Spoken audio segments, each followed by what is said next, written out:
So my gun's out, and I'm like, hey, get on the ground, and yelling at this guy. Then I'm mad, right? Because I'm like, what? Unlawful display of a firearm? Like, that's a crime. It broke me inside.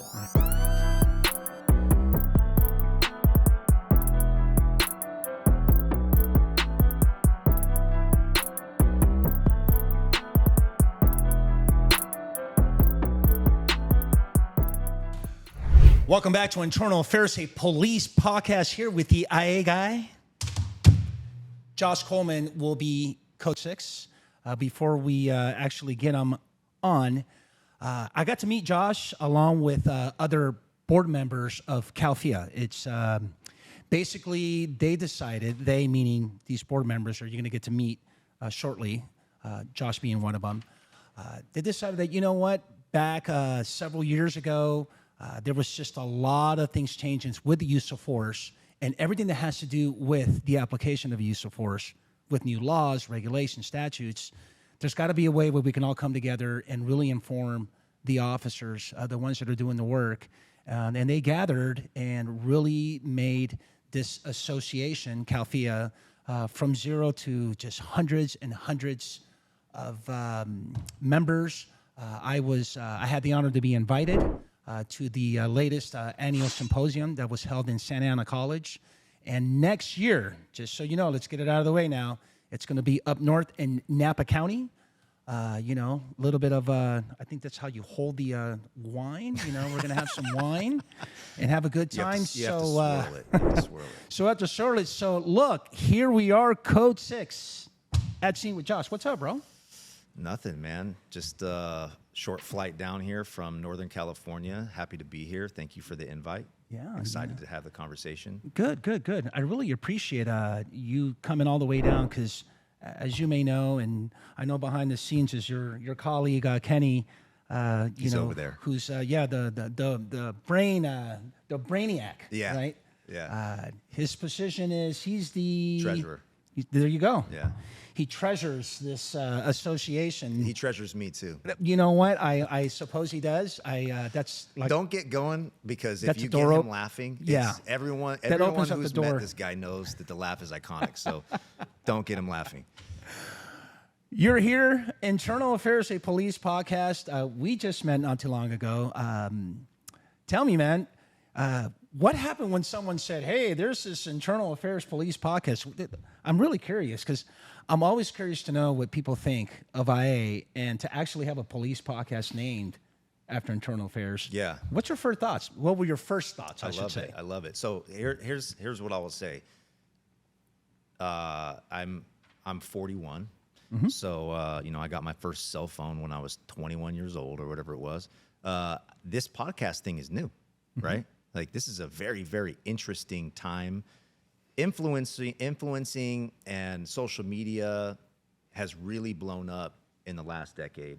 And I've watched my kids, latch on to, even back when my kids were playing Minecraft and they watch these YouTube episodes of people playing Minecraft and influencing Minecraft, all this type of stuff.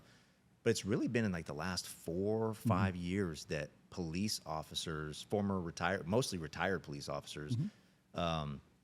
And some current police officers have decided to jump into the social media influencing space. Mm-hmm. And to me, I think it is one of the most exciting evolutions of information with regard to our profession that I've seen. I mean, I've only been a police officer for 18 years, been in law enforcement for 20 years, uh-huh. but it's wild because if you think about it, going back when I started, when you started, mm-hmm. you had to go to a classroom to get information and to learn. Correct. The learning now, if you want to be a master of your craft, you can teach yourself asynchronous. You can go online on your phone and watch videos and interviews of the industry's top thought leaders on all of these different subjects. So when I first saw and we have talked as a board about starting our own podcast, but that's another beast because mm-hmm. we have so much going on. But when I first saw the Internal Affairs podcast, I thought it was very, very interesting because IA is a niche of law enforcement. Mm-hmm. It's a niche of what we do, a wrinkle within the profession that some guys have never even had to experience, right? And so there's myth and there's stigma and there's agencies that don't do them. There's misconceptions. Yeah, misconceptions. There's all this different stuff. So it was interesting to see your podcast, and it's also very, very exciting to hear people who are willing to be honest and tell their stories. Because I think also something that's culturally endemic within our profession is that we don't tell our stories. Yeah. We'll tell our stories around a camp, around like barbecue and stuff like that with some beers, but we don't. People do this and cameras and lights. Cops don't do that. And so I think you're breaking down a lot of different stigmas at the same time. So I'm curious, how many of your guests are actually like in-service guys versus retired guys? Out of 7 years, so you're close. I think you're 78. Out of 78 guests thus far, I want to say maybe 10%. Yeah. Are going to be active. So that's interesting. Let me ask you this though: why do you think that is? And I asked that in a sense that culture dictates a lot of what we do. I get that part, but why do you think that cops just? And again, I'm getting to internal affairs. Yeah. You let me take a wild guess. You are a SWATologist. No, I'm actually not. You look like a SWATologist. I've never been on a SWAT team. I have a fair share of tactical experience, but yes. It's because I worked for an agency that suffered bankruptcy, and we didn't use the SWAT team, so we did everything on patrol. So. Right. You when I first met you, we're going to be transparent here, but I thought to this guy looks like he just hates IA. No, I actually love IA. I think IA is very, very useful. I've been IA'd 14 times myself. So, there you go. So I think that IA is very, very useful and important tool. And I can explain why, but I think it's a useful and important tool. Number one, let's just acquiesce to the idea that we do have terrible people within our profession. Yes. Kenny and I were talking off camera about how you have, IA means different things to different people. So the viewers, right? You're going to have viewers who work at agencies. I would say that there might be 10 agencies in California that have a full-blown internal affairs unit, right? You have, obviously LA, San Diego, San Francisco, Oakland, San Jose, Sacramento, Fresno maybe, Bakersfield maybe. Right. But then when you start getting into these smaller agencies that are, 200, 100-man agencies. Mid-size. Those agencies are going to probably just have a professional standards lieutenant, an IA sergeant, but that IA sergeant is in charge, or that professional standards and lieutenant is not just in charge of IA. They're probably also in charge of all the hiring and all the human resources stuff that goes on within their department. You go smaller than that. I mean, we're talking about 580-ish agencies in California. Right. You go smaller than that, you have you're going to have agencies that don't even have an IA sergeant.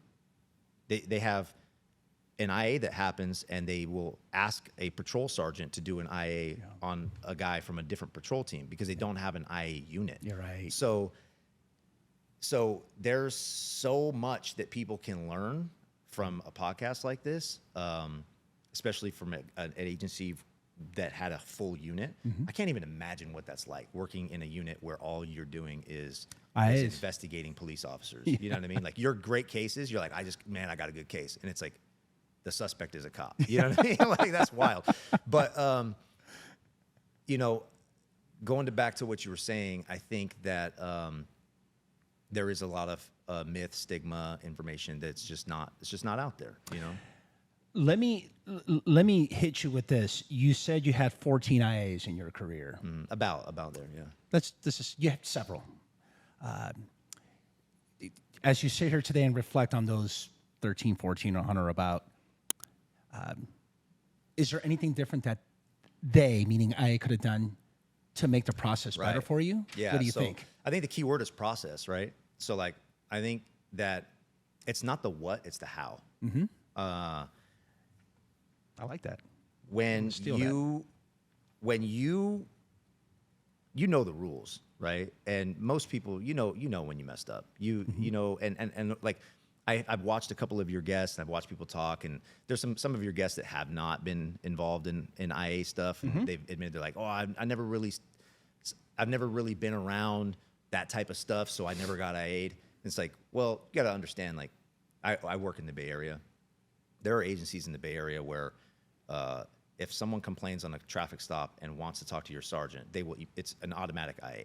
So you don't have a choice, right? Like, correct. Whether it's going to be an IA or not is not in you don't get to choose. Right. So you could just be doing your normal job, doing your normal courteous. I mean, for example, I just had a lady come down to the station to make a formal complaint 2 weeks ago, and I was just doing my job. I wasn't doing anything outlandish. We're not talking about a DUI thing. There's no DV involved. Right.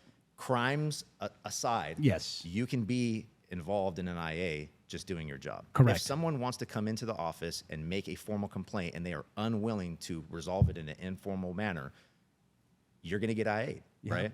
And so I'm sorry, I got lost. What was the question? The question was in the treatment. Oh, the treatment. So here the you are. You've had all these, yes. and so, now so that you process. reflect, it's for me. When you have someone who's doing the IA that understands that they are walking the fine line of you have to investigate something not knowing what the outcome is going to be. Mm-hmm. Good point. And when you are following those leads and doing those interviews and you don't know what the outcome is going to be, the outcome could be this person's going back to work. Mm-hmm. What mindset are they going back to work in? Right? If there are mistakes along that process where this person is treated poorly, simple things. The notice was written in a strange way that made the person feel like, they're the witness or they're the subject or whatever it was, and they were just on the scene and they're like, what's going on with this? Those little questions that arise, those can start to make a person feel like someone's out to get them. Yeah, totally. Also, you have to admit, sometimes there are people who are out to get people, right? Sometimes you get people who are in the position who been there. They are out to get people. 100%. And so, they can have a guy that they just don't like. They're like, I don't like this guy, and I don't like the way he walks in the door when he comes to work. And so, it's the process. It's how we treat people. Yeah. So we should hold ourselves accountable. Absolutely. Absolutely. And we really don't. But I mean, that goes to just making car stops. I mean, how many times have you been on scene with somebody who you just don't like the way they do car stops? Yeah. Because they don't treat people right. Yeah. Right. Absolutely. And so you're like, that affects the outcome of how the person feels after it's all done and over with. Right. And I don't mean to kind of keep jabbing on all these IAs that you've had, but I would. I would like to ask, look, if you had about close to 14, let's just say north of 10, as you sit here today and reflect on them, could that agency handled those particular complaints in a different manner? And here's the reason why I ask, is because would you agree with me that for every IA that you got, and it didn't just impact you? True. That's true. It impacts everybody. That's true. Everybody knows. That's true. Everybody knows Josh did something. Yes. And the telephone line went from a violation of policy to you just got done committing on 187. Yeah, for sure. Yeah, by the time it's all done and over with, people are, everyone thinks there's so something could you crazy. be a little critical and say, hey, you know what, maybe this could have been handled different? And if so, how so? Ooh, well, that's a good question. That's a good question, I think, right? one acknowledgement is that, I started law enforcement when I was 20. I was 20 years old when I started law enforcement. I was it was a cadet training program in a city in the Vallejo Police Department. I'll just say it. I hate when people come on your podcast and they're like, I work in an agency in the whatever. So I'll just say it. It was the Vallejo Police Department in the San Francisco Bay Area. Uh-huh. And I was working in a cadet program, and then I went to the police academy. So I had been in police training for like 3 years before I went to the police academy. Mm-hmm. And had all these dudes in my ear saying, what IA is, right? So you're driving around and then hearing and witnessing that, right? Like someone's going to get IA'd, and I would see them 98 and talk about it and like how the information spreads and everything like that. So looking back on it now and sitting here, I realized that there was not just things that I think could have been done by the people who were running the investigations, but I think that there were things that I could have done differently. Yeah. Like it wasn't necessary for me to jump on the phone and call my buddy and complain about how I think. What, here's what I think is a major or a very common reaction is that guys tend to think that the ends justify the means. Right. In the sense that I'm doing good work. Yeah. I'm out, dude. I'm one of the top producing guys on my team. I'm getting in car chases every night. Yeah. I'm getting guns every night. I caught the who so-and-so. I chased down the dude, da-da-da-da. Why am I getting messed with? Yeah.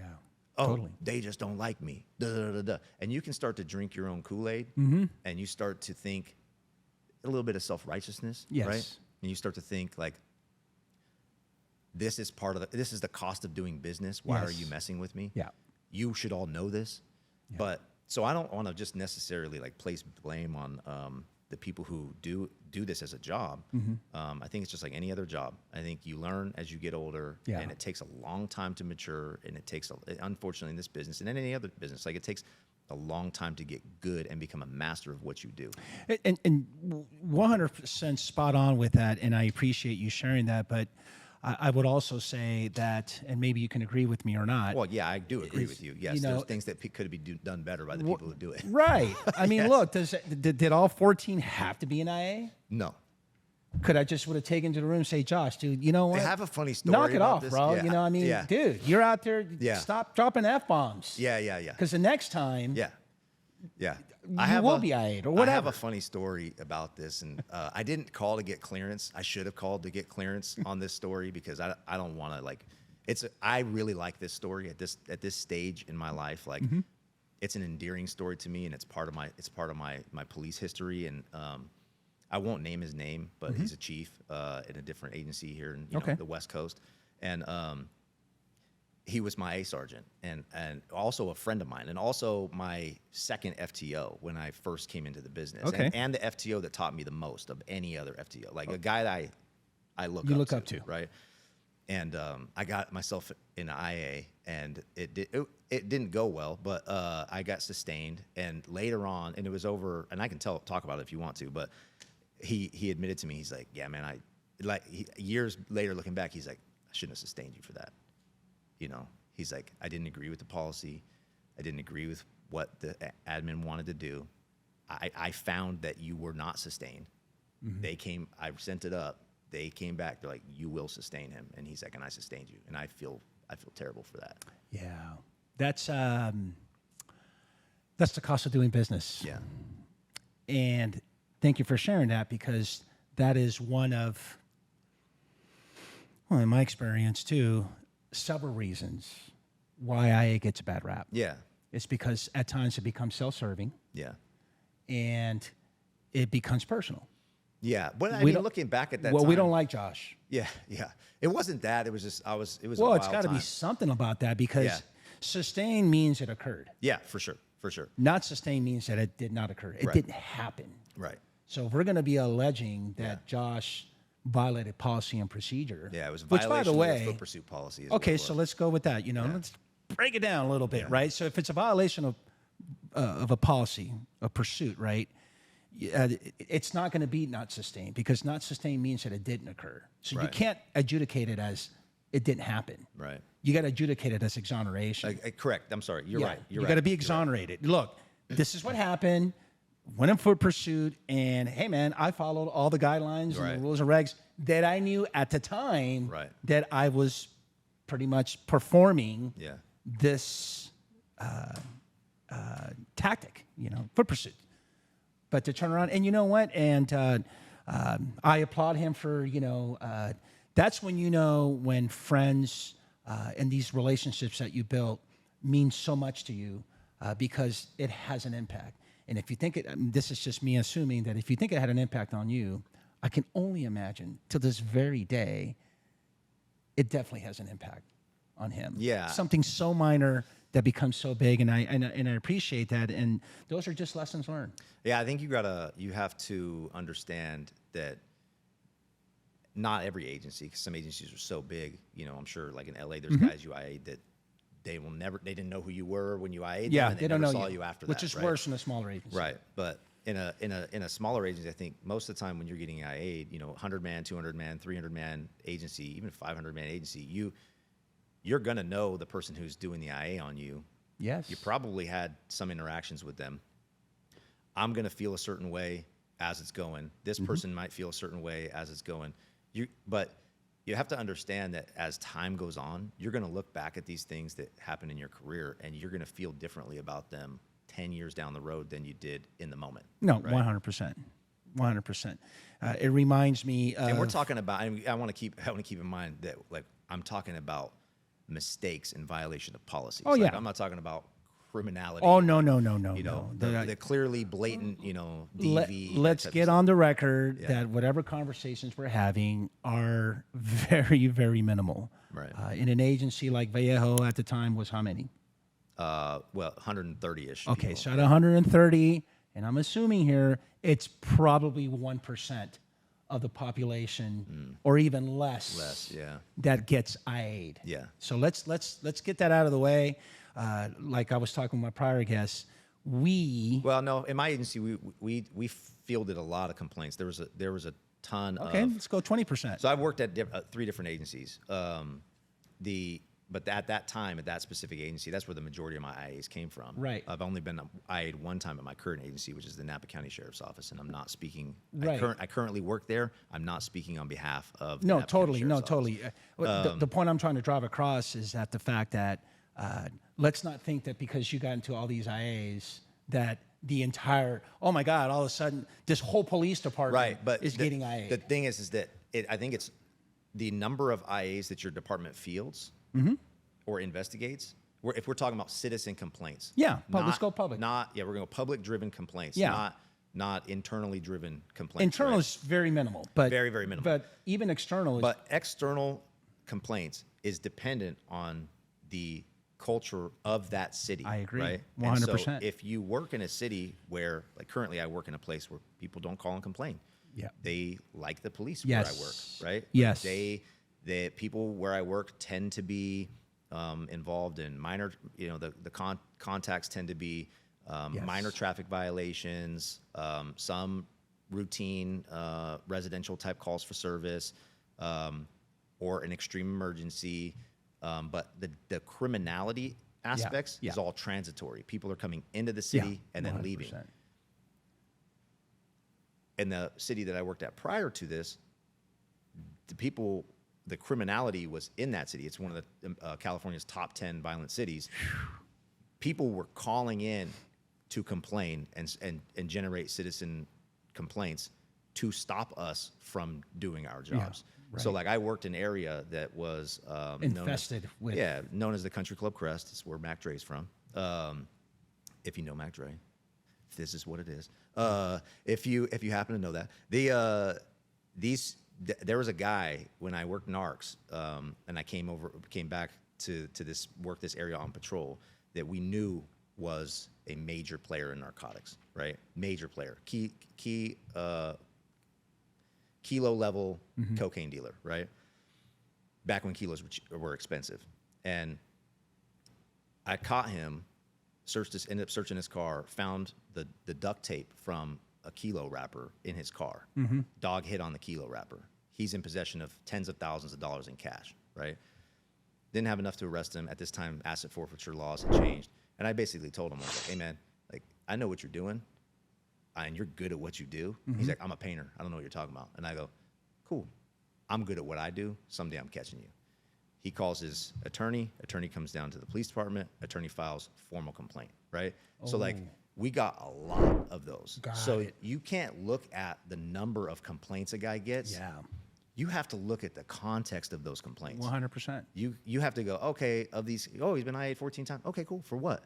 Yeah. Where did he work? Yeah. What unit did he work in? Was he working in a violent crimes unit? Yeah, Was no, he in totally. a street team? Totally. Was he, you know what I mean? Like, Yeah, no, totally. I've had guests, I don't mean to interject, where they say, if you don't get IAs, you mean you haven't done really police work. Yeah.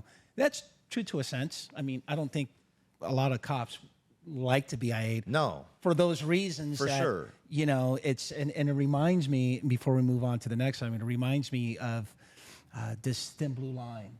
We are together. Next month is Thanksgiving.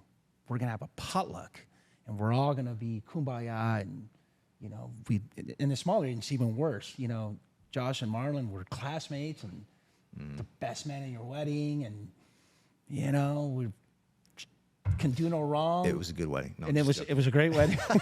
And then next thing you know, I promote to sergeant. Yeah. And I'm at 7-Eleven having a cup of coffee, and all of a sudden they say, "Hey, I saw these two officers over in the corner.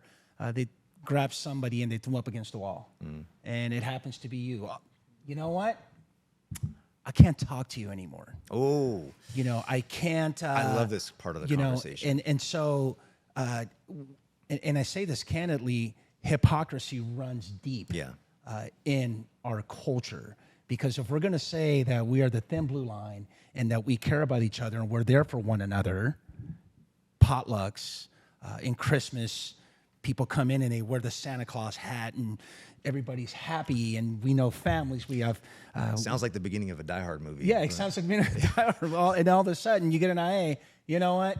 I can't talk to you anymore, Josh. Yeah. You're on the island all alone, and you're going to walk to that dark alley Yeah. all by yourself. And so one of many reasons to have these conversations, to have this, and again, you know, I love OIS, I love all that, but this is super important because this is where we really can make an impact. I hope we can. You know, my thinking has always been there will never be enough associations and there will never be enough podcasts in this entire country to get our message out and to be the voice. Yeah. So When you're talking about how we treat each other, and like just specifically the like I can't talk to you thing, like most IAs are not those type of IAs, right? Like most IAs are not the I can't talk to you type of IA.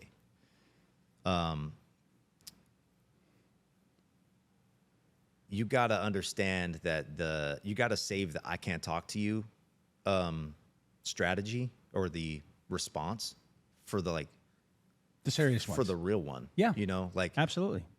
like the one that guys should go to prison for. 100%. You know what I mean? 100%. Those I have no problem, right? Right. Like if you happen to catch a criminal, legit criminal Yes. who's posing as a police officer, 100%. and he gets caught and IA'd and it's one and the allegations are that serious, Yeah. that's a guy you shouldn't be talking to. No, And totally. I have no problem with that. Yes. But deploying I can't talk to that guy because he's being IA'd for whatever. And I have personal experience with a friend of mine who was, he went through some mental health issues when he was a police officer and ended up becoming addicted to drugs. He ended up leaving law enforcement. But as all this stuff was going on, like I have this analogy, okay? And the analogy is this, like police accountability, big buzzword, right? Police accountability. We need to hold each other accountable.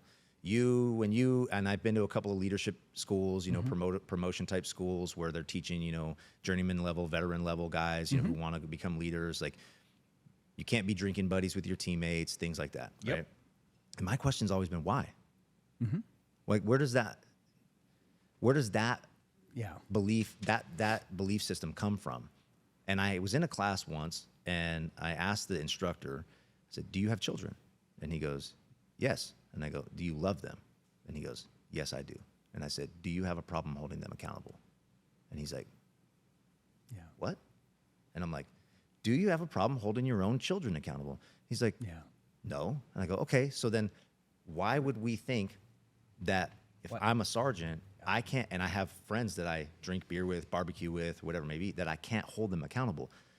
And he's like, "Well, that might be rare exception, but that's a character trait that I think is probably rare and an exception. The rule is generally that people do have a hard time holding people accountable." My response is, well, then you're promoting the wrong people, right? Yeah, totally. So for me, if you and I have worked on the road together, street together, whatever, and you've helped save my life, like legitimately, right? And probably in ways that I can't even know. when you are suffering from a life-changing issue, you got caught, I don't know, you got caught in this, it's a sexual thing. You got found out that you were having sex on duty, or they found out that you are addicted to drugs, or you going through a mental health issue and you were going to, commit and you did something weird with your gun or whatever it may be. Those are not things that I'm going to push you off into the edge of society for. Right. Those are Good things point. that I'm calling you and I'm going to be like, I don't want to talk to you about your IA. I don't want to talk to you about what's going on with that. Let's not talk about that. But if you want to talk, What do you need? let's talk, dude. Yeah. You know what I mean? I'm here for you. To just, oh man, like I'm getting goosebumps just thinking about it. Like, It's you have to be human about these things. And to your point, in a smaller agency, it's probably more impactful. Is what we were talking about earlier. Definitely, for because sure, definitely. Someone knows, it's okay to your point. It's okay to say, "Hey Jeff, let me, I'll get a hold of the sergeant who's working on your case." On your IA, and you call, hey, what's going on with Jeff's case? It's okay to do that, and then it's okay for the IO, right, to say, hey, Jeff, I'm wrapping it up, and I'm going to submit it to my lieutenant so they can take a look at it before it gets presented to the chief. Hey, Jeff, you know what? I just got done dropping that off. Yeah. Hey, Jeff, you know what? In about 2 weeks, it's going to be presented with the chief from the captain. Just letting you know. And hey, Jeff, you know what? It got presented today. You should hear something, a day or two. Now, if it's bullshit, which you and I can agree, a lot of the public complaints, for the most part, come back not sustained. Right. It's okay to say, hey, Jeff, you know what? I wouldn't worry too much about it. Correct. And then let it be. But instead, we leave Jeff in the dark. That's all I'm saying. And the problem is that you have to understand, like, a lot of people who are in the line level staff, or you're a new cop, or you 5 years on, you're 10 years on, or you're just have the type of personality that, like, you don't really respond well to the rank structure type of thing. They're too nervous to call and ask themselves. Yeah. It takes a while to get that salt on your shoulder where you're like, yeah, totally. What's going on with my IA? Yeah. You know what I mean? Like, No, I'm totally. that guy, right? Like, I was in, I'm literally currently under an administrative investigation right now, still pending from an OIS that happened in January. Okay, yes. But I'm the guy who's like, what's going on with my, when is this happening? Yes. When, I'll ask, and there's a lot of people, it takes a long time to mature to that point 100%. Where you're willing to ask. If you're in a room full of sergeants that are ready to begin their IA assignment, what's the one thing you want them to know about that job? It's interesting because the whole concept of procedural justice kind of came about, and I was around for when it first came out. And there was a lot of people, oh, this is BS, and then when I went to a train the trainer course, and I got to sit through it and kind of listen and hear what it was saying, and I'm like, I kind of already do this, and I'm like, it's really that, right? Like, we think it's BS, procedural justice BS, but if I'm an IA, I want you to treat me with the same type of care and concern, respect, and the communicative, aspects of open it, lines of open lines of communication, and be fair with me, and I want you to do all those things that I think we shouldn't have to do, in our normal job. Like, dude, yes, you should do that. Just be a you'd human. be surprised people don't do that. Yeah, I think it's just a reality, or what I would try to explain to him is, like, understand, and this is where I'm at right now, is like, you have to also understand that IA has to be a thing. And it's probably one of the most important parts of our job function, because if you do it wrong, it can have wild effects in your agency. If you don't do it at all, it can also have wild effects in your agency. For example, major impact. Let's say you're an agency that doesn't do IAs, or you do one IA every 5 years. So when the lawsuit comes and the crafty attorney files a Monell claim, pattern and practice, saying that you don't hold your agency accountable, and then they start going through your stuff and they go, well, you haven't done anything in 5 years. When was the last time you IA'd somebody? You get no citizen complaints? You have officers do everything right all the time? No, you have to. It's not a bad thing to get IA'd. If I'm not talking about crime stuff, I'm talking about Violation of Yeah, policies. you're in a pursuit. Yeah. The sergeant called it off. You kind of, I didn't hear you. Whatever it is that you did, and then they go back. They look at the body camera video or the dash camera video. They don't like the way you drove. You get your little IA thing. You get your little letter. Go on about your business. It's a check and balance process that has to be there. Yeah. And when I was younger, I didn't like it. Because who likes being told what you're doing is wrong? Yeah. But and that's why it's so important that you should become a member of CALFIA because you have to know where the guardrails are. Yeah. You got to know where the guardrails are. You have to know. Can you imagine playing football and not knowing where the sidelines are? Yeah. No, Like totally. you have to. You have to know. 100%. Look, before we get into CALFIA, you got a little funny story for me? Well, I mean, I could talk about the IA thing. It's a funny story. So, Hit me. so the IA I was talking about earlier. Okay. So this had to have been in 2015, I think, Okay. maybe 2014. Okay, it's been about 10 years. Yeah. That was a strange time. So I started with the Vallejo Police Department, as I said. They were one of the first cities in California to file bankruptcy. And so I had to leave and I went to the Napa Police Department for a short period of time. Okay. Worked some narcotics there. And then a colleague of mine got killed in the line of duty. And so I came back to Vallejo PD. Jim Capu, rest in peace, badge number 497. So I came back to the Vallejo Police Department. Well, when I came back, the department was in shambles. So it's post bankruptcy, department's still in shambles, but it was in shambles. We were 60 something personnel, like almost down in the 50s of personnel, for going from 130 something man department to almost 50 something personnel. City of 120,000 people, crazy high per capita crime rate. We would show up sometimes and there'd be 2 guys on a shift for an entire city. We were calling for mutual aid every night, right? Were through the roof, shootings were through the roof, gun seizures were through the roof. So I was coming in contact with, I was personally seizing about 15 to 20 guns a year, just myself, right? And that's not including the rest of the guys I was working with, right? So your chances of coming in contact with the friction point of law enforcement, right? Dealing with an armed person, dealing with someone who's committed a serious violent crime or whatever, was happening all the time, over and over and over again. I was in 2 shootings within a year in 2013, and then car chases, and with car chases come car crashes. Right. And so wild time, okay? But I was a go-getter at that time, and I was not at all looking at slowing down. I had gone through a divorce, probably looking back on it at the time, and I was seeing a therapist at the time, but I've always been very good and very internally based, like to look and take audit of myself and be like where I need to go. Yeah. Not a big drinker guy. That's not my thing. But I really liked my job and I really liked catching bad guys. And so I was like, let's go, streets need cleaning up. I lived there. Like I lived in these neighborhoods. I know what it's like to live here and to have people do bad things in your neighborhood. Like we need to do this work. But as I was talking, a little self-righteousness starting to creep in, a little bit of hot shot mentality start to creep in, a little tombstone courage-ish, stuff start to creep in. One night I'm assigned to transport. Okay. I'm assigned to transport, and that was basically, we had a Sally Port, but the Sally Port, we had to we store people in our agency, and then we take them in a bus or in a van up to the main jail, right?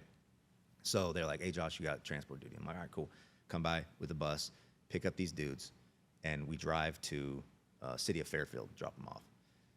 Coming back, it's got to be 1 o'clock in the morning, something like that. And here's something you should also know about me. Like my nickname is the Black Cloud. With dudes that I worked with, they were like, if it's gonna go wrong, it's gonna go wrong where I'm around it, right? And that still holds true to this day, unfortunately. But I'm driving down Georgia Street in Vallejo, and I pull up to this intersection. As I'm pulling up to the intersection, I look over out the driver's window, and I see 2 dudes hooded up, together, shoulder to shoulder, up at a business door, right? And they're like doing something to the business door. And I look at it and I'm like, roll up to the intersection, but then I'm like, what are these guys doing? And I look out of the window, and when I look out of the window, my patch is now showing, and it's under the street lights and stuff, right? Dude turns, looks, and he goes, boom, and they take off, right? The chase is on. I'm in a unmarked white Ford Econoline van, okay? This is after all of this other stuff that has happened, like shootings, car chases, car crashes, fights, whatever, right? I flip a U-turn, and I'm like, whatever my call sign was at the time, I'm like, I got 2 guys, burglary in progress, 2 guys taking off, da-da-da-da. This gets better, okay? So short chase, and I'm doing work in this Econoline van, right? Like I'm going around corners trying to chase these guys. They run like across a street, through a parking lot, across another street. I had to go around a little block, whatever. And then we end up in the back of a courthouse parking lot. It's well lit, big empty parking lot, and these dudes are beating feet through the parking lot. One guy's slowing down. So I get close to him with the van, throw it in park, jump out. And when I jump out, and I draw my firearm, right? And he's running through the parking lot. I'm chasing after him, right? And I have my gun out. At the time, that was something that we were training to do, right? There had been enough of, like I said, we were on the heels of an officer who got shot after a bank robbery chase. We recognize, like, we can be responsible with our firearms. Yeah, You can draw your firearm, run with it, and then reholster if you need to go hands-on, things like that. But, like, you should probably have cover of what's in front of you. Don't go running around corners, those type of things. So my gun's out, and I'm like, hey, get on the ground, and yelling at this guy. He runs over to this little, like, part of the parking lot, and he goes, like, half kneeling but doesn't go all the way down. I push kick him in his on his, like, low back. He goes down. I holster, go in, handcuff the dude. In custody. Yeah. Got it. But there's another guy. Okay. So what? Yeah. Like, I'm not done. Right. I look, and I go, I can catch that guy. So I'm like, stay here to this dude. And I hear the sirens coming in. Like, right. The cavalry's they're coming. Close. And it's not like they're far. Right. They're close. They're in the same block range, right? I'm like, stay right here. And the sirens are loud. So I can see the dude. He's 30 yards away from me. And he's slowing down too. So I sprint after this dude. And I'm in great shape at this time. And I'm like, sprint after this dude. He bends a corner. I bend the corner with him. So now I don't have a line of sight of the guy just handcuffed. Another unit's coming into the parking lot at the same time. Dude gives up. I bend down, handcuff that guy, yell at the guy, I go, hey, watch this guy. I go sprinting around the corner, go back. My guy's there, okay? 2 guys in custody. We're good. Yes. Right? Yes. Guys, the sergeant on scene, I won't say his name either. Sergeant on scene's like, dude, I love you, dude. He's like, you chased down 2 dudes. You got both dudes cuffed. I love this, right? And so they go back over to the scene. They can't find anything. They go back over to the thing. There's no evidence that these dudes were trying to go into this house. They're both clear warrants. Nothing on their persons. No window smash device. No nothing. No probation. Crystal clean. We gotta let these guys go. So we do. We let them go. Monday morning comes around. Dad's not happy, right? Monday morning comes around. Captain is like not happy with that I had my gun out, not happy that I arrested or handcuffed a dude, left him, and went and handcuffed another guy. Just procedurally, not happy that I pursued these dudes by myself. So it becomes an IA. I'm flabbergasted when I got noticed with the IA. Like, when I got noticed, I'm like, what? Like, what? I could have done a backflip during this thing, and you know what I mean? I'm like, yeah, I should be. You should be. Yeah. So the freaking billboard. Yeah, bro. Exactly. So I'm like, this should be a highlight reel on SportsCenter. Yes. Right? You know what I mean? So Top I'm like, 10. But again, that's what I'm talking about. Like, you can't drink your own Kool-Aid. You can't. You have to get. Yeah. You have to surround yourself with people that are willing to tell you, like, you need to look at this a little differently. You know what I mean? Yeah. And so at that time, unfortunately, I didn't really have that going on, and I was drinking my own Kool-Aid, and I'm like, this is a great thing. They're just mad because they couldn't chase this guy by themselves, and blah, blah, all this different stuff. Long story short, IA sergeant, like I said, he was my second FTO. Dude was an amazing, amazing guy. And I think that's really also something that matters.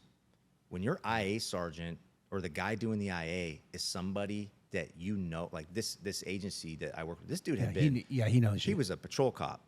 He was. Yeah, that's where experience. He was he worked the crime suppression team. He worked DEA narcs. He worked as a corporal. He worked again in the crime suppression team. He was in the SWAT team. This dude had done it all, and so I respected his opinion, and I respected what he would do with this, right? Because you understand, right? Yes.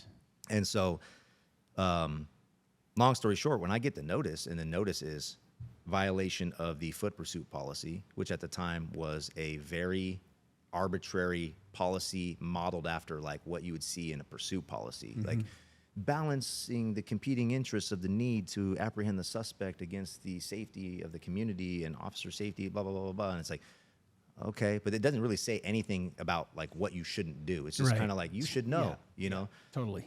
Very, very subjective policy. Get into the interview. So it says that notice of the violation of foot pursuit policy. And then I go, and that's what I think I'm being IA'd for. Go into the IA, I get issued another piece of paper, excuse me, that says unlawful display of a firearm. Okay. What? Then I'm mad, right? Because I'm like, what? Unlawful display of a firearm? Like, that's a crime, right? Like, I didn't commit a crime. Yeah. I was. So then we start talking about the how, not the what. Right? Yes, absolutely. Like, what are they trying to get at? Yeah. Hey, man, you need to slow down, calm down. You don't need to chase everything. Yeah. Maybe just bring the transport van back to the to the station. Get on the radio. Get more people there. You don't have to do this by yourself. Those type of things. Those are all lessons that could have been taught. Right. Right. This was a medium of teaching me those lessons. Totally fine with that. But then to the fact that, you know, we as law enforcement officers, we don't identify with criminals.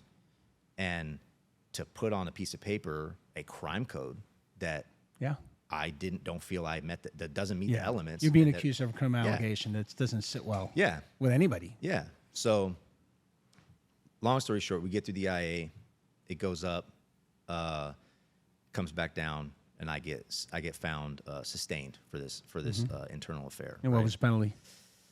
You don't want to share? Letter. Okay.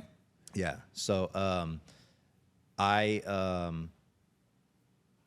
fast forward. I later learn, and it wasn't soon. It was maybe 2 or 3 years later, from the IA sergeant. After he was done doing the IA stuff, he had gone up the chain. He was doing. I think he was a lieutenant at the time. And he's a watch commander, and he told me, dude, I'm like, to this day, I'm like, talk about communication, open lines of communication. I'm like, man, to be able to be honest with a guy that's below you and say, hey, man, I know that thing happened. I just want you to know it doesn't sit well with me. I think those were his terms. He's like, it doesn't sit right with me that all these years later, like, he's like, it doesn't sit right with me. Like, he told me to do it. I should have told him no. Yeah. You know, but they sustained me. Here's the funny part of the story, okay? I am the only police officer to ever be sustained under that policy, and that policy was taken out of the manual like a year after they sustained me on it. So, you know, there you go, dude. You know what I mean? Wow. We went through this entire investigation, and no one bothered to look if that policy still existed. No, it was there. But after they sustained me, the next year was like, boom. Let's get it out. Yeah, man. You know what? That is, wow. Thanks for sharing that, because it's got so many moving parts, you know, the way when we start talking about tactics, foot pursuits and stuff like that. Because down here in Southern California, it's a two-man thing, right? Yeah, like you guys are very much separation's huge. Needs to be a two-man thing. Separation's huge. Do not separate your partner. You can't separate with your partner. In Northern California, that's not so much that's not so much the dogma. Yeah, but I think and one of the things that I've learned in terms of use of force, and you can appreciate this, and I don't know if I said it enough, but we always go by this formula. Substantial deviation from department policy, tactics, and procedures without justification. Right. So basically, what we're saying is that you can deviate from whatever tactics. It's got to be a wild thing, though. Yeah, you have to be able to justify. Yeah. You can, and what does substantial mean? Well, I don't know. Everybody has their own measurement of what is to be a substantial deviation. However, even if you do, which the department is saying, okay, great, but can you justify it? Why? Yeah. Exactly. And under these circumstances, the way you explain it to me, I mean, hey, man, that sounds pretty justifiable to me. And at the end of the day, here's the shittiest part. Talking about we do it to ourselves, the way we treat each other. It kind of reminds me of a case where I had where it wasn't those circumstances, but someone got a accommodation. Think about that. And then got its IA? Yes. Oh, that's and this profession is wild. Oh, man. it is wild. And here's a kicker. I had the accommodation of this incident. I was a defense rep. I was actually representing the officer from the defense against the IA sergeant in this little mini kind of hearing appeal. And the sergeant from Internal Affairs didn't know that all the people involved in this use of force, the one that was being accused, he got his accommodation.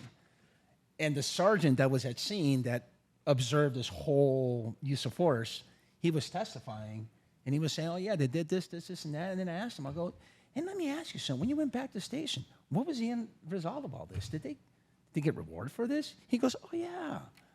He wrote accommodation. And so in my closing argument... Lesson one, do a complete investigation and get all of your information. You know, and of course, part of the argument in closing is like, what kind of message are we sending to these young officers? Right. Hey, you did a great job, but by the way, I got an IA saying that, you know, and it's just a mess. I really appreciate that. Man, let's get some good stuff. Look, CALFIA. Talk to me about CALFIA. Tracy, you know, the founding father, would that be fair to say? Is the one who started it all, and you guys got a really good thing going on. I appreciate you inviting me to this annual symposium, but talk to me, man. How did you get involved in all this? So I'll tell a quick story about how I got involved, and then I'll tie all the stuff we were just talking about with why Tracy started this symposium or this conference, association. Syntax. We play this game. Kenny's off camera. We play this game where if you say the wrong word, in fact, there's people watching, they're going to watch this. They're my friends, that if you flub a word, people come unglued. We come unglued. Oh, then you know what? We make fun of each other to no end. So this is going to happen. We're doing a live stream next time. Yeah. How about that? People can chime in and... Oh, that's not good. That would not be good. Yeah.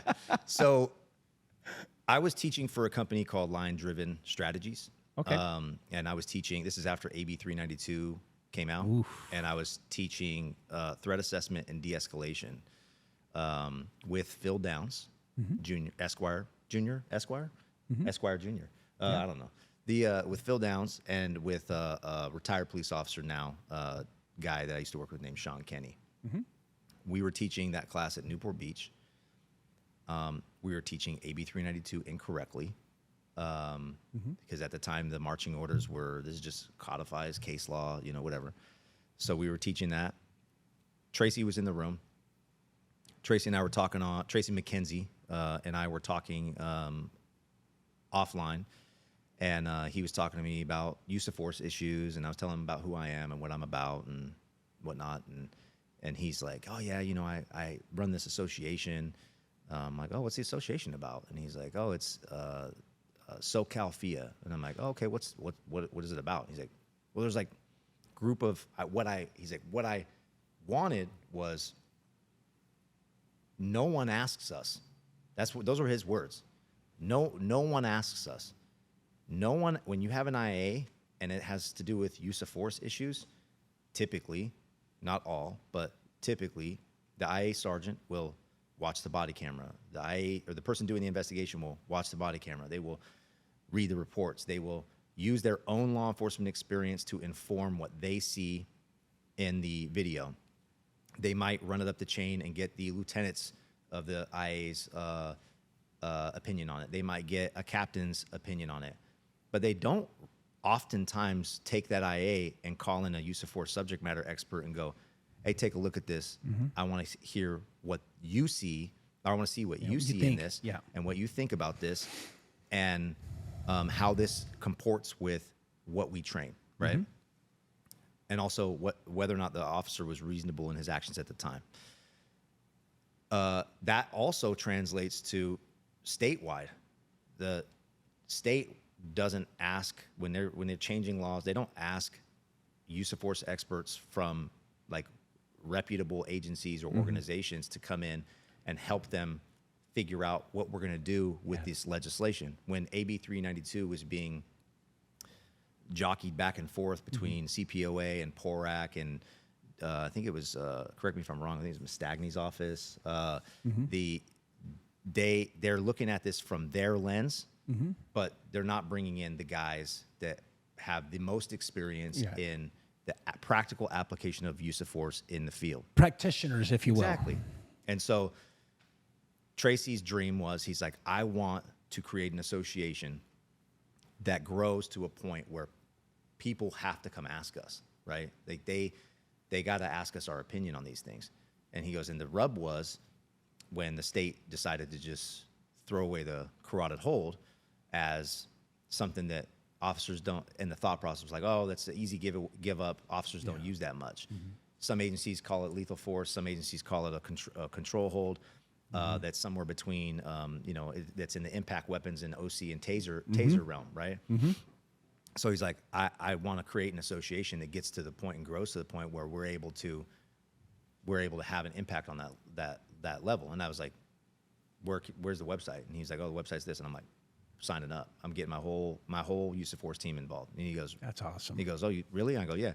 So then I called my boss at the time, and I'm like, hey, we need to join this association.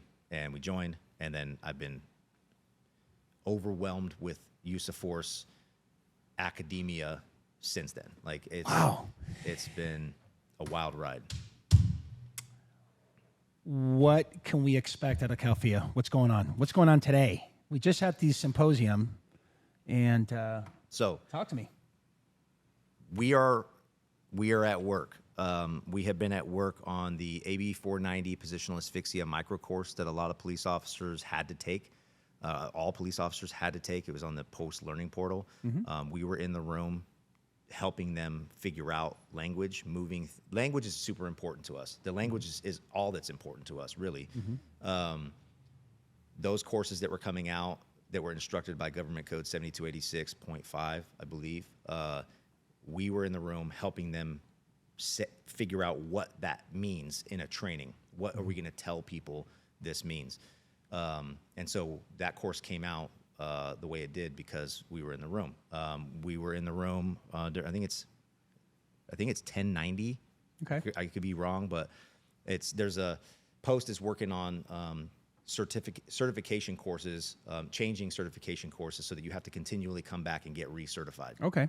And they want to group it under all these umbrellas of instructors. They want to group under this one thing. So we had our treasurer, Ken Van Dyke, was in the room with President McKenzie at the time, former President McKenzie at the time, in the room, helping them come up with the language and figuring out what they're going to do with that and offering our insight on that.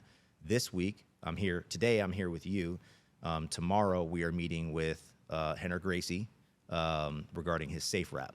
Okay. So that's what we're doing. That's awesome. The goal is to be an advocate, right? Like when we're not at the level where we are on the legislation floor yet, but that's the goal.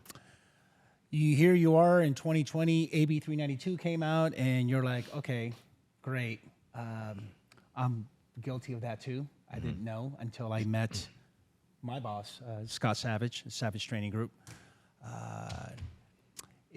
Would you consider it the revamp and the renovation of 835 APC? Oh, it's not even it's not the same at all. It's right. It's a completely new thing. It's like you wrecked your car and they took it and it went to Copart and they gave you the money and you got a new car. You know what I mean? Like it's not the same thing. It has wheels, right? It's in that way they're the same, but it's a completely different car. Is 835 APC the Bible of police work functions?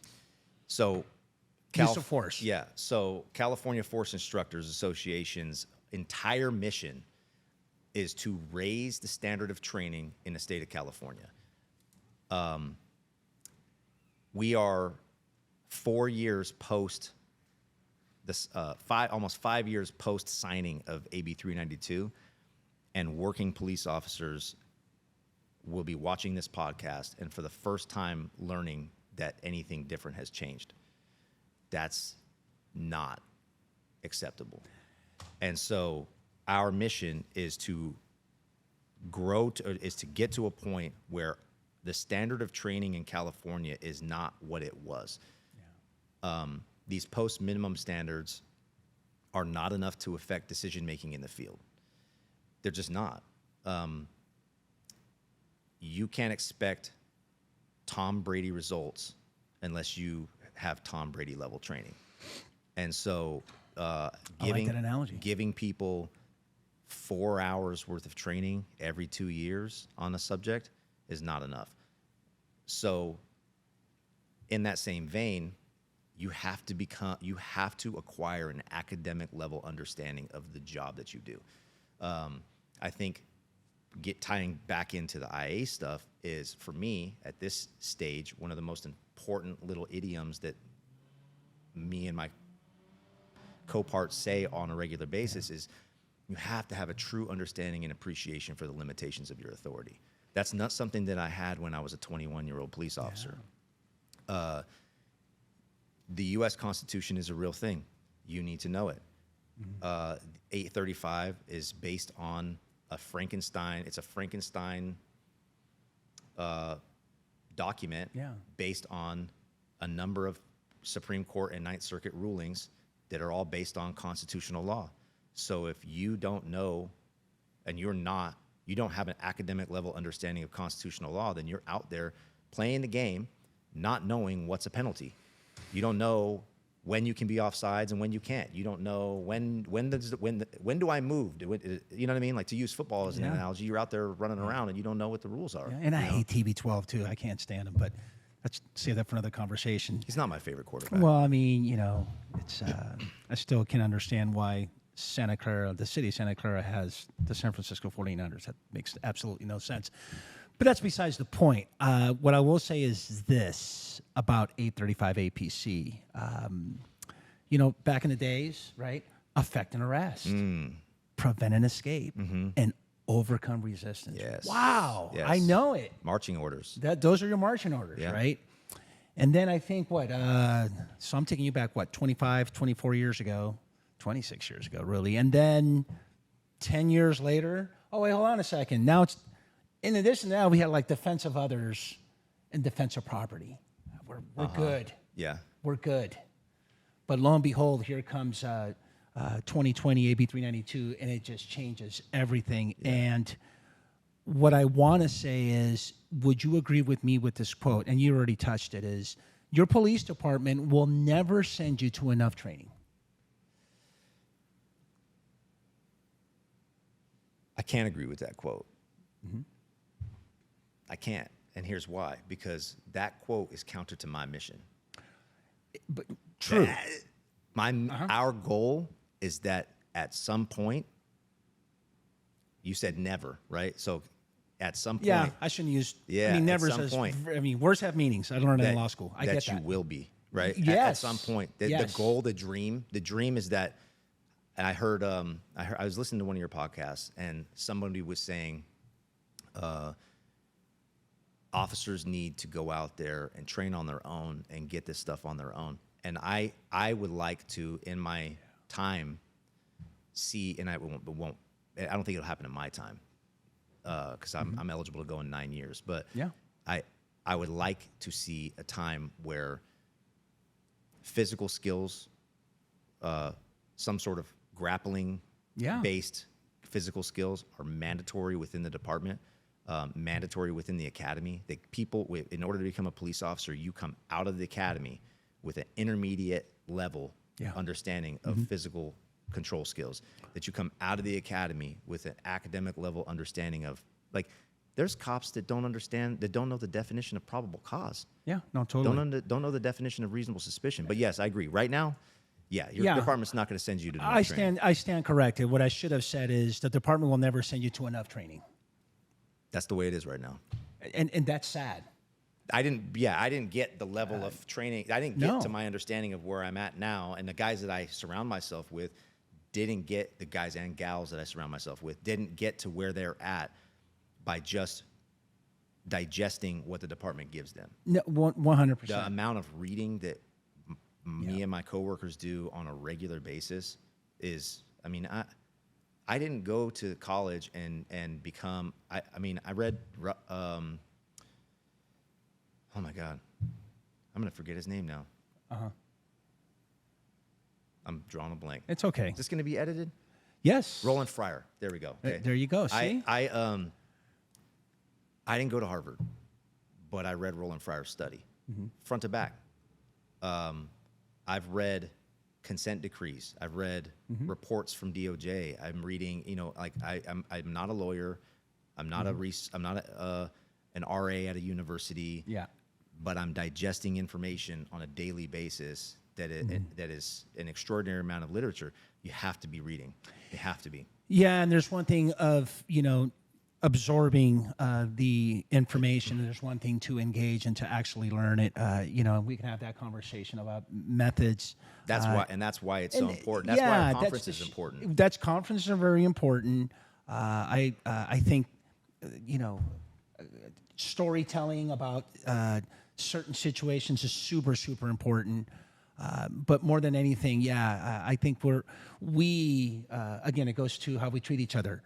We should be held accountable for, hey, log on your computer and just, take a look at this video and mark, check the box, and guess what? You're good to go. Right. It's not a measure of competency. Right. Or you have someone come in and say, hey, you know what? I have 548 PowerPoint slides, and I'm just going to kill you. Right. And, death by PowerPoint. I've certainly have learned so much, and I am super guilty to know that this particular assembly bill completely changed the entire game plan, scheme of police functions as it relates to the application of force. Yeah. Because what I didn't know, as a recap, and what I know now, and that's super important, is I didn't know Graham v. Conner was codified into 835 APC. Oh, yeah. I didn't know that de-escalation. Hey, you know what? You guys have to figure out how to come up. Of course, LAPD got very savvy, and we're good. We came out with that acronym PATROL, which is outstanding. Planning, assessment, time, resources. Redeployment, other resources, line communication. That's super important. You need to know this stuff. That's really good. Right? It's the first time I heard that. It's good. I'll share it with you. And I got little nuggets. I'm not just IA. I got a little street in me a little bit, little use of force in me, as you can tell from from the presentation at the symposium. But more important than anything, I didn't know that stuff. I didn't know that. Hey, you know what? When you're dealing with the mentally ill, listen, man. Paragraph 5. You look, tactical disengage. That's super, super important. Yeah. And then to top it all off, the totality of circumstances. I didn't know that Hayes v. San Diego was codified into this particular, and it's a crime. It's a penal code. It is super, super important. I was waiting for you to say that part. Not to mention the use of lethal force. Of course, we got to go through analysis of imminence, AOI. And of course, you got to know what a fleeing felon is. The two, like Scott always says, hey, there's two legal reasons why you can shoot someone in the state of California. And to me, it just gave me this impression like, wow. Yeah. And your symposium gave me even more of a wow to know that there's all these agencies. And guess what? I'm a sergeant. Yeah. Okay. I'm going to get there probably after the OIS or after that critical incident or that major use of force. And the ones that are actually out there probably don't even know any of this stuff. So I have a profound appreciation for what you guys are doing. So yeah. Anything you'd like to add about anything else, man? Yeah, man. So all of those things that you said are so true. And as you were saying them, to me, it's one thing to speak on this subject from a standpoint, from in theoretical standpoint. It's another thing to speak on it from experience and having practiced it, right? I've been in OISs prior to AB 392, and I was in an OIS in January post AB 392. And what happened on the street is the same stuff, but what happens in your brain, even in the midst of the foot chase and all the drama, is different. Post-shooting investigation interview, it's different. That body of text is I'm 4 years into it, read it 1,000 times, and I believe, what was it, this, just like a couple months ago, I always mess this one up, Scott v. Smith case law out of the Ninth Circuit Las Vegas thing. There's this line in AB 392. I'm sorry, there's this line in 835A. I'm sorry, I think it's 835 paragraph, 835A sub E sub 1 that says that any force can be considered deadly force if it creates a substantial risk of serious bodily injury or death, right? Any force. Any means unlimited. Correct. So when I started, the idea that the gun is deadly force, hitting somebody with a car is deadly force, hitting somebody in the head with a baton is deadly force. But short of that, I mean, I'm trying to think. Body, Yeah, short of that, everything else is less than lethal force. Correct. Right? We at CALFIA read through these things, and little problems will pop up. And as they pop up, we all get together. The brain trust gets together. We start trying to sort through problems. We start trying to find out people who know, getting those people to come in, inviting them to come in, and we ask tough questions. Anybody who's had to deal with us or has anybody who has graciously come and presented at our stuff or been a part of a panel knows we ask tough questions. Yeah, absolutely. And we've had experts on, and we ask them, like, what does this mean? Does that mean that punching someone in the face can be deadly force? And some of the answers that we got back, no, that does not. There's a statute doesn't support that. My belief on looking in this doesn't support that. Whatever. Well, then all of a sudden, out of nowhere, comes a Ninth Circuit case law that uses a line out of Drummond that says exactly, word for word, what paragraph E1 says. You're right. Okay, so then, and they ruled that was excessive force. Okay, we're talking about body weight pressure for 2 or 3 minutes after a fight. So if that can be considered deadly force, what's stopping an attorney from viewing your incident through that lens and using that language out of 835 to support charging you? 100%. Right? Yep. Like, words are very powerful. Like you said, never, and I latched on to never. Yeah, right? you're right. It's because I'm a word I'm nerd, such a but- hypocrite. Words have meanings. Remember that in law school. So why I Be say all careful. of that, Words have meanings, Marlon.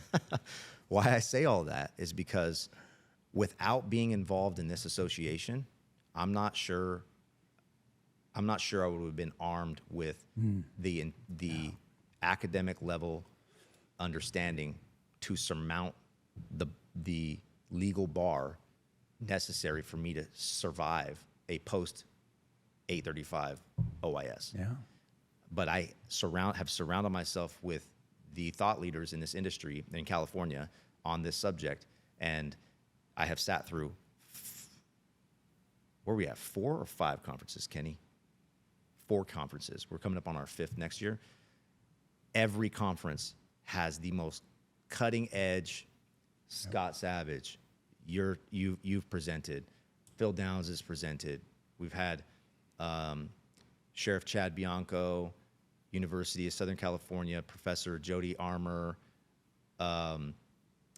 DDA from San Bernardino, Mike Giannacco from OIR, competing thoughts, competing ends of the spectrum in rooms to debate these subjects in front of you live so that you can understand where you are in this world, in this new world of use of force.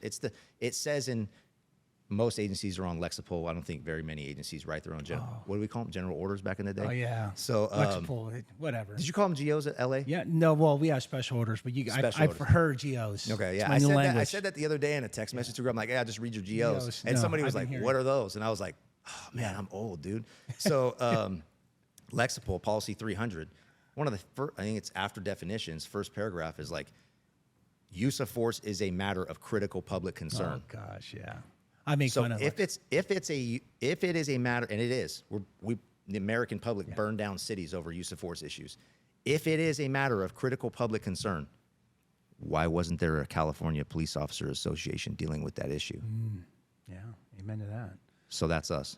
Yeah, no, $50, you can become a member. let's do it, man. Let's do it. Worst incident in your career? Well, I mean, I was here and I was listening to your previous guest talk about child drowning, and I took inventory, and I'm like, wow, that's crazy. I've seen a lot of homicides. Of all of the crazy stuff that I've seen, that is something I've never seen. So my heart goes out to him on that. For me, my worst incident was about me, but it also wasn't just about me. It was about what was happening in our country. 2016, there were Alton Sterling, I think, in Louisiana, Baton Rouge, Philando Castile, a couple of other major. I don't like the term controversial shooting, but a widely publicized shooting. Yes. Sensationalized. It's sensationalized because in some of these cases, in a lot of these cases, the shooting is actually not really controversial. Legally, there's justification and it's kind of cut and dry. But in Alton Sterling's case, he's pulling a gun out of his pocket. You know? No, But totally. We were. Sequence of events. Yeah, A lot. all of these- There was a trier effect, including Breonna Taylor Yes. in 2016. Yes. And Ferguson. So 4 guys get shot in Baton Rouge, right? Cities are rioting. Everything's on fire. I'm watching my TV, and I'm in the midst of working in a city that has a high incidence of violence and shootings. And I've been in shootings at this point, and I'm like, I think all cops were watching what was happening and felt a certain level of stress from watching what was happening. And then all of a sudden, this incident of police ambush starts in 2016. And you have, one cop gets shot at a gas station here, killed. Another cop gets shot at a coffee shop in Florida, killed. NYPD. NYPD. No, they come before or after the Dallas 5? The Dallas 5 was huge. I think it was after that where someone. So Dallas 5, I think, suspect pulls happens up first. on the NYPD officer in car and just. Yeah. So I think Dallas 5 happens first. I went to those funerals, right? I went to 4 out of the 5 funerals. 2 funerals happened at the same time, so I wasn't able to go, obviously, to the other one. Very much emotionally involved in this thing. At the same time, I'm still getting I'm chasing people with guns. There's shooting. People are getting in my city from other people. Like I'm still in the thralls of this violence that's happening.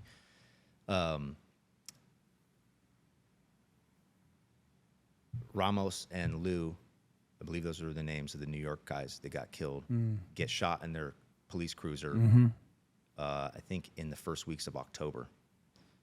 October 17th, I'm at Starbucks in Vallejo with I was newly promoted to corporal, so I was acting shift supervisor that night. And I'm sitting in Starbucks with my coworkers, and emergency call comes out. Weird, stolen boat. Some dude is on a stolen boat in the harbor or something like that, and so these patrol guys end up going to this harbor, and they're dealing with that. And I go to get up, and my veteran friend of mine, Mark Gallios, who's now a pilot, he goes, "What are you doing, dude?" And I'm like, well, I got to go down there. I got to go see what they do. I got to check on it. He's like, "Dude, don't be that guy, dude. Sit down." And I'm like, "You're right." So I sit down, and him and I are having coffee. And before I had walked into the Starbucks, I had checked my MDT, and I had looked and saw that there was a call pending on the board for a search warrant at this specific location in town. I click on the call notes and I see this guy was involved in an incident where his son was shot in the head in another city, and that city is going to come to our city to serve a search warrant on this thing.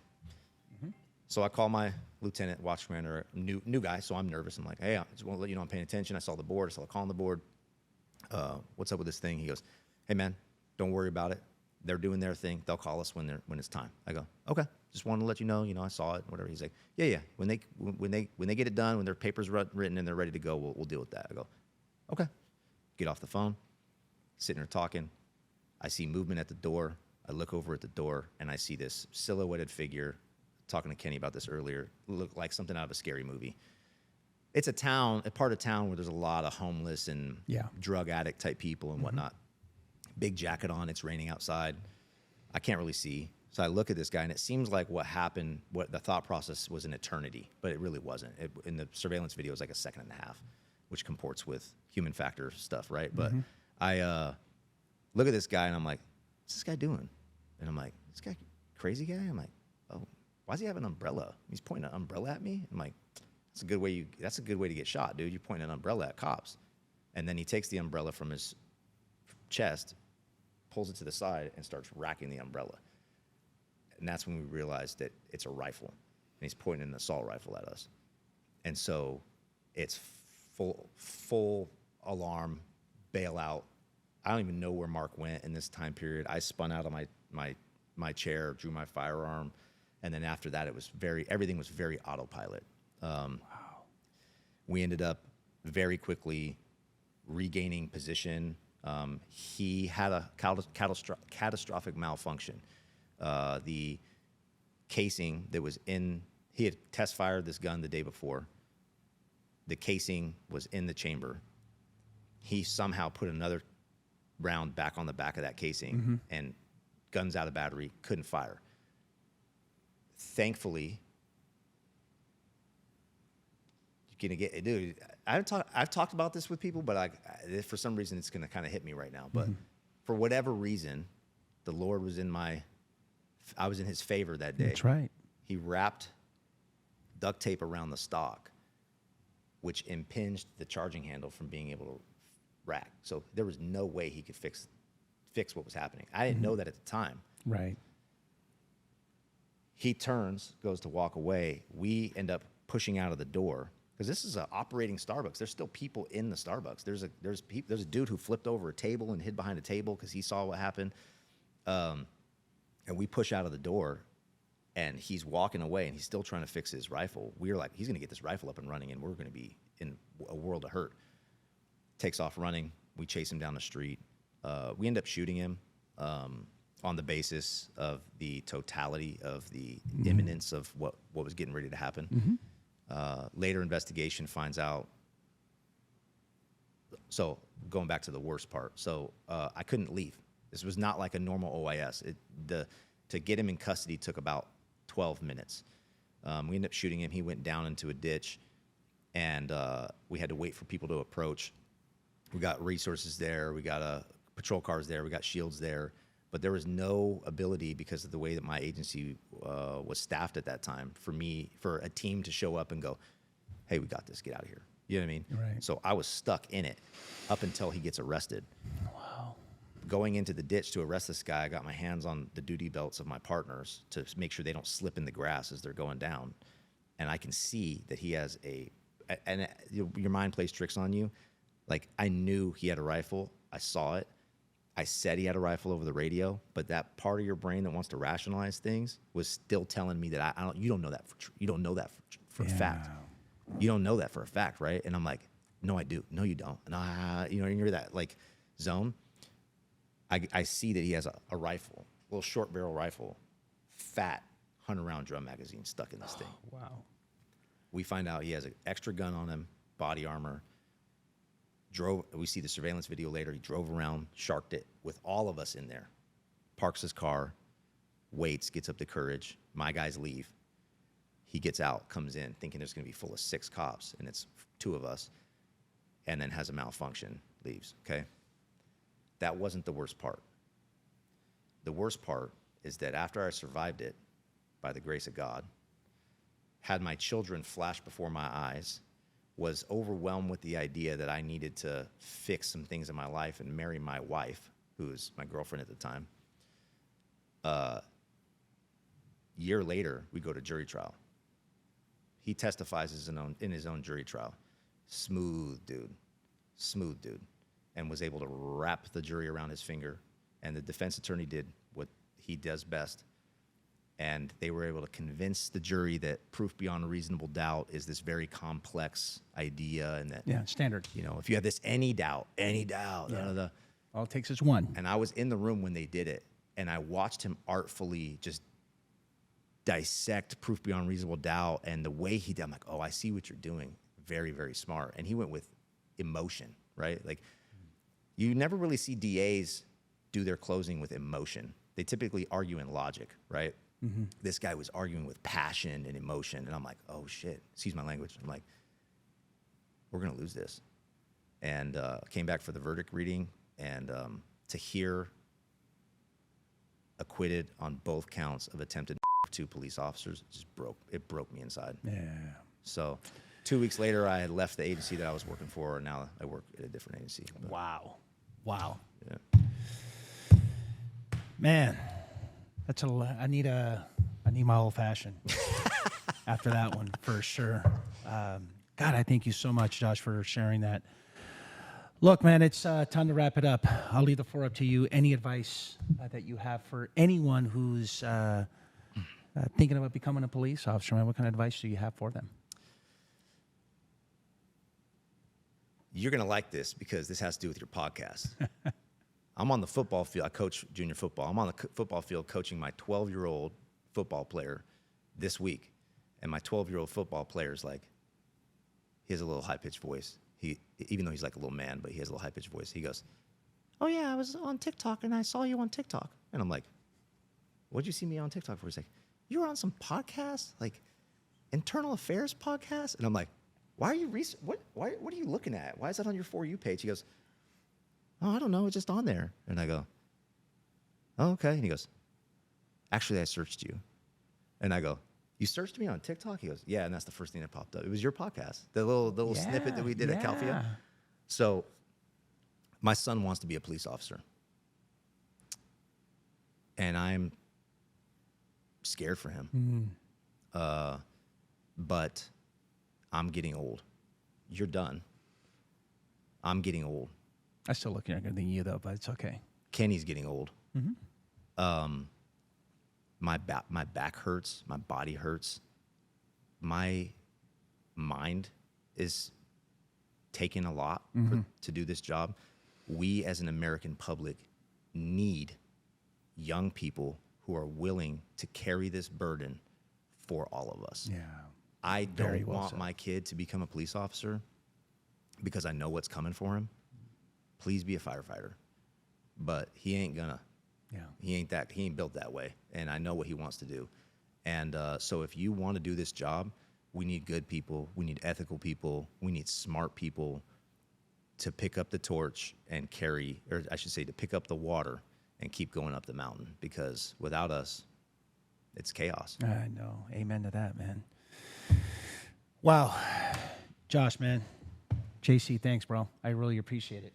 We're coming down. We got a lot of work ahead of us. And we're going to wrap it up. So like always, look, if you like this episode, please click on the next one. We have way more episodes for you to enjoy. And like always, please be safe out there. And don't forget to go Code 6. Thank you.